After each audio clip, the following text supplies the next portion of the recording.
के लिए ईपीएफ का कोई भी काम है ना, चाहे वो एम्प्लॉयर का है चाहे एम्प्लॉई का है, वो इस वेबसाइट पे होगा। और वेबसाइट का जो एड्रेस है वो है epfindia.gov.in। इस वेबसाइट पे आओगे तो आपको इस तरह का इंटरफेस दिखेगा, ठीक है। उसके बाद इसमें आप देखोगे यहाँ पे सर्विसेज में दो टैब आपके, फॉर एम्प्लॉयर्स, फॉर एम्प्लॉई। ये एम्प्लॉयर का है, यहाँ से लॉगिन करोगे आप एम्प्लॉयर पे चला जाएगा, यहाँ से लॉगिन करोगे एम्प्लॉई पे चला जाएगा, केवाईसी अपडेशन मेंबर एम्प्लॉई के पे चला जाएगा। तो ये जो वेबसाइट है एम्प्लॉयर के लिए भी है, एम्प्लॉई के लिए भी है। एम्प्लॉयर क्या करेगा इस पे, एम्प्लॉयर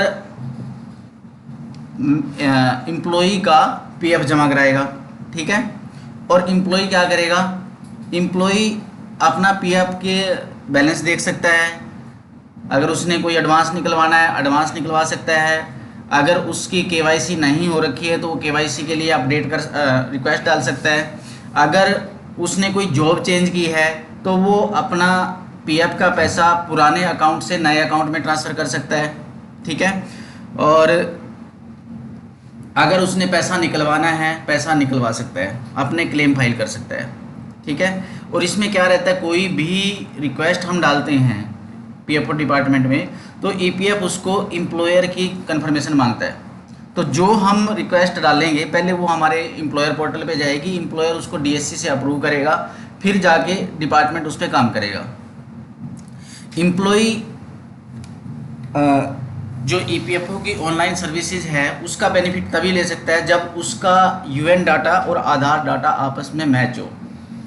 अगर अब कोई जो एम्प्लॉई ज्वाइन करता है तो अब तो दिक्कत नहीं आती कि अब जब यूएन क्रिएट होता है वो आधार कार्ड के डाटा से ही होता है, ठीक है। लेकिन दिक्कत आ रही है जो पुराने एम्प्लॉई है जिन्होंने 2014 से 15 से पहले ज्वाइन कर रखा है, तो उस टाइम पे अगर किसी मेंबर को ज्वाइन करते थे तो जो ये पोर्टल है, ये पोर्टल कोई इन्फॉर्मेशन नहीं मांगता था, कोई वेरीफाई नहीं करता था डाटा को, जो डाल दिया तो यूएन क्रिएट हो जाता था, उसके बेस पे पीएफ जमा होता रहता था। आज बहुत सारे एम्प्लॉयज़ की दिक्कत ये है कि उनका जो यूएन में रिकॉर्ड है वो कुछ और है और उनकी जो डॉक्यूमेंट है केवाईसी है उसमें रिकॉर्ड कुछ और है। जैसे किसी के नाम की स्पेलिंग की दिक्कत है, जैसे प्रदीप है, किसी ने तो PARDEEP लिखा है, किसी ने DIP लिख दिया है, ठीक है। किसी के नाम के बाद सिंह है और यूएन में कुमार है, तो इस तरह की दिक्कत हो सकती है। तो इसमें डिपार्टमेंट ने दो कैटेगरी बना दी कि भी एक तो माइनर डिफरेंस, एक मेजर डिफरेंस। अगर किसी का स्पेलिंग का डिफरेंस है कि भाई DEEP लिखा हुआ है या DIP लिखा हुआ है, ठीक है, तो वो एक माइनर डिफरेंस है, ठीक है। उसको ठीक करने के लिए क्या है कि आप एम्प्लॉई से रिक्वेस्ट डाल लो, एम्प्लॉयर उसको डीएससी से अप्रूव कर देगा और डिपार्टमेंट उसको कर देगा ऐसे ही। लेकिन अगर मेजर डिफरेंस है फिर ऐसे नहीं होगा, फिर उसके लिए क्या है कि आपको डिपार्टमेंट को काफ़ी सारे डॉक्यूमेंट देने पड़ेंगे। काफ़ी सारे में क्या, आधार कार्ड, पैन कार्ड, मतलब KYC document, salary slip, appointment letter, ठीक है। और अगर करेक्शन है, जैसे किसी ने नाम चेंज कर लिया, किसी के नाम के बाद पहले सिंह था बाद में कुमार कर लिया सरनेम में, तो ये इस तरह के डिफरेंस जो है ये मेजर डिफरेंस है, ठीक है। अगर किसी के पहले नेम है सरनेम नहीं है और बाद में सरनेम ऐड कर रहा है तो ये माइनर डिफरेंस है। तो ये सिंपल हो जाएगा, एम्प्लॉय रिक्वेस्ट डालेगा, एम्प्लॉयर उसको अप्रूव कर देगा तो सिंपल वो ठीक हो जाएगा, ठीक है। लेकिन अगर किसी ने पहले सिंह लगा रखा है बाद में कुमार की है तो ये मेजर में आता है, ठीक है। तो उसका फिर ये प्रूफ होना चाहिए कि नाम चेंज किया उसने, तो नाम चेंज किस बेस पे किया है। नाम चेंज का भी एक प्रोसेस होता है कि न्यूज़पेपर में देना होता है, ठीक है। जो प्रोसेस होता है उसके डॉक्यूमेंट लगेंगे तो फिर जाके होगा। जैसे अब कोई मेंबर है जॉब कर रहा है, उसके बाद उसने जॉब छोड़ दी तो उसने पैसा निकलवाना है। पैसा निकलवाने के लिए वो तब पैसा निकलवा सकता है जब उसको जॉब छोड़े हुए को 60 दिन हो जाए, मतलब 60 दिन के बाद पैसा निकलवा सकता है। और पैसा तब निकलवाएगा जब उसको उसका एम्प्लॉयर एग्जिट कर देगा, ठीक है। लेकिन बहुत सारे केसेस में ये था कि एम्प्लॉयर एग्जिट नहीं कर रहा था, एम्प्लॉयर एग्जिट ना करने के कारण एम्प्लॉई अपना पैसा नहीं निकलवा पा रहा था। तो डिपार्टमेंट ने क्या किया कि एम्प्लॉई के हैंड में ही दे दिया कि आप अपनी डेट ऑफ एग्जिट खुद डाल सकते हो, लेकिन उसके लिए कंडीशन क्या है कि आपका 2 महीने से ज़्यादा का कंट्रीब्यूशन गैप आ जाना चाहिए कि जमा नहीं हो रहा हो, तभी डाल लेंगे। ये नहीं हो सकता कि भाई मेरा पिछले महीने का कंट्रीब्यूशन जमा हुआ है और मैं अब उसकी डेट ऑफ एग्जिट डाल दूँ, ऐसा नहीं हो सकता। कि आपका जो लास्ट कंट्रीब्यूशन डिपॉजिट है ना उसके 60 दिन के बाद ही आप डाल सकते हो। ठीक है, डेट ऑफ एग्जिट खुद से डाल सकता है एम्प्लॉयर, सॉरी एम्प्लॉयर तो डाल ही सकता है, एम्प्लॉय डाल सकता है। लेकिन एक बात और है कि भाई बाकी सारी चीज़ें ऑनलाइन है, लेकिन अगर किसी की डेट ऑफ एग्जिट गलत होगी, ठीक है, गलत डल गई, तो फिर उसको क्या करना पड़ेगा, ऑफलाइन डेट ऑफ एग्जिट की करेक्शन करानी पड़ेगी। डेट ऑफ एग्जिट की करेक्शन ऑफलाइन कराने के लिए तो ऑफलाइन मोड से पेपर भेजने पड़ेंगे, और वो पेपर क्या है, ज्वाइंट डिक्लेरेशन फॉर्म। उस पर ज्वाइंट डिक्लेरेशन फॉर्म में क्या होगा कि एक तो गलत डाटा होगा, एक सही डाटा होगा। आपने उसमें लिखना है कि मेरा ये रिकॉर्ड गलत है, ये ठीक है, नीचे फिर एम्प्लॉय के साइन होंगे और एम्प्लॉयर के साइन होंगे, और उसके साथ डॉक्यूमेंट लगा के डिपार्टमेंट में भेजना पड़ेगा, तो डिपार्टमेंट उसको ठीक कर देगा। ऐसे ही अगर नेम की डेट ऑफ बर्थ की करेक्शन है तो वो ऑनलाइन हो जाएगी, और अगर फादर नेम की करेक्शन है तो वो ऑनलाइन नहीं होगी। इस पे इन्होंने नहीं दिया, पोर्टल पे नहीं दे रखा कि ऑनलाइन फादर नेम की करेक्शन हो जाएगी, तो उसके लिए भी ज्वाइंट डिक्लेरेशन फॉर्म भरना पड़ेगा। उस पर एम्प्लॉय के एम्प्लॉयर के साइन होंगे और डॉक्यूमेंट लगेंगे, ठीक है, वो डिपार्टमेंट में भेजेंगे, उससे हो जाएगा। ठीक है, इस तरह से इस पे दोनों काम हैं, एम्प्लॉयर के भी एम्प्लॉय के भी। और इसमें यहाँ स्क्रीन पे सारी नोटिफिकेशन भी आती रहती है, मतलब इन्होंने स्क्रीन पे दिखा रखा है यहाँ पे क्या क्या काम कर सकता है एम्प्लॉय, क्या क्या कर सकता है एम्प्लॉयर, क्या क्या कर सकता है, यहाँ पे ये चलते रहता है स्क्रीन पे।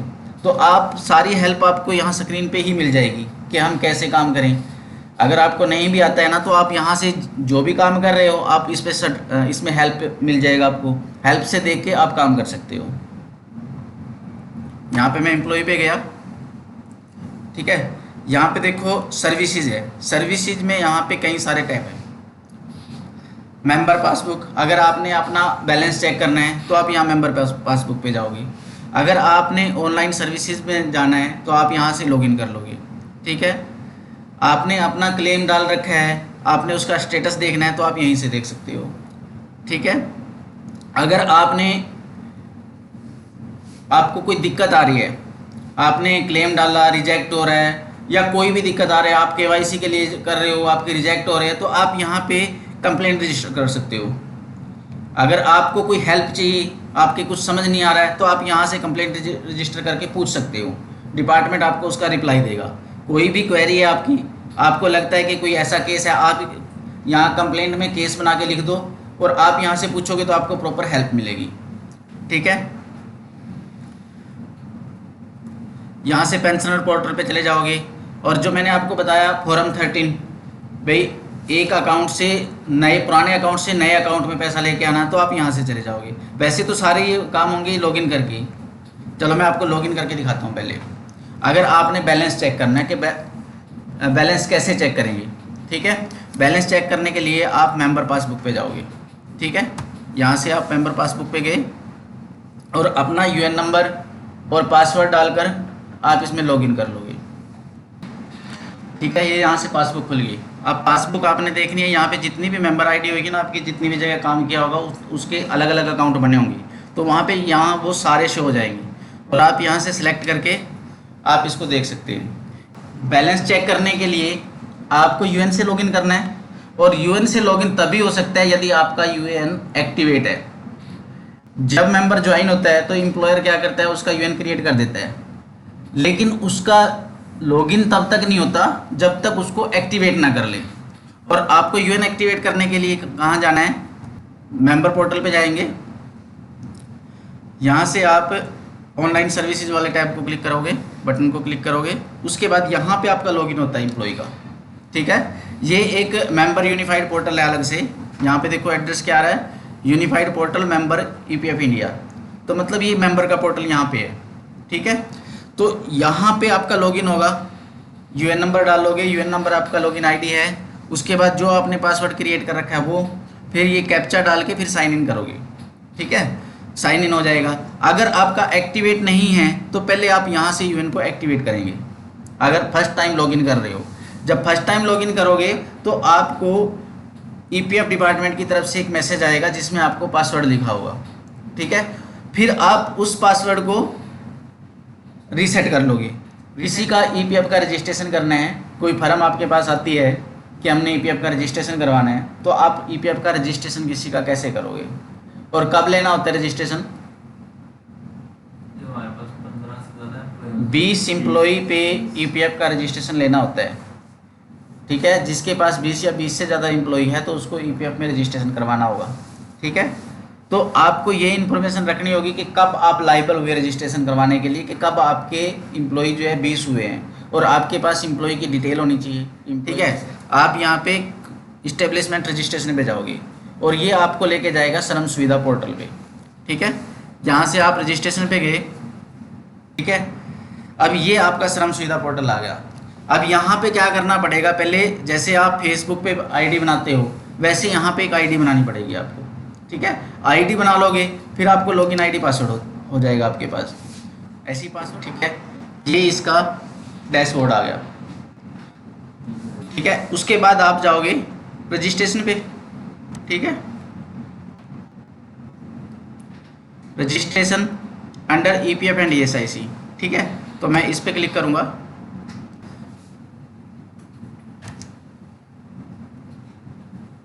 ठीक है। अभी देखो यहाँ पे ईपीएफ ईएसआईसी दोनों आ रहे हैं, ठीक है। ईएसआईसी और ईपीएफ, इसमें से जिसमें आपने रजिस्ट्रेशन करना है आप उसमें कर सकते हो। अगर आपने अकेला ईपीएफ में करना है तो ईपीएफ पे टिक रखो, अगर दोनों में करना है तो दोनों पे टिक रखो, अगर ईएसआईसी में करना है तो इसका टिक हटा दो, ठीक है। उसके बाद आप सबमिट कर दो और आगे जो जो इन्फॉर्मेशन मांगता जाएगा वो आप देते जाओ इसमें, ठीक है। जो जो डॉक्यूमेंट ये मांगेगा वो आप करके लास्ट सबमिट करोगे तो आपका यहाँ पे रजिस्ट्रेशन हो जाएगा, ठीक है। तो ये पता लग गया आपको ईपीएफ ईएसआईसी का रजिस्ट्रेशन कहाँ से करना है। चलो, अब हमारा रजिस्ट्रेशन हो गया, हमारे पास लॉगिन आईडी पासवर्ड है। उसके बाद हम क्या करेंगे, एम्प्लॉई का पीएफ जमा कराएंगे, है ना। एम्प्लॉई का पीएफ कहाँ से जमा होगा, एम्प्लॉयर के लॉगिन से, ठीक है। एम्प्लॉयर का लॉगिन हमारे पास है तो हम यहाँ से जाएंगे ईसीआर रिटर्न पेमेंट पे और यहाँ से ये हमारा एम्प्लॉयर पोर्टल आ गया। यहाँ पे हमारे पास यूज़र आईडी लॉगिन आईडी होगा और उसका पासवर्ड होगा, वो डाल के हम यहाँ से लॉगिन कर लेंगे।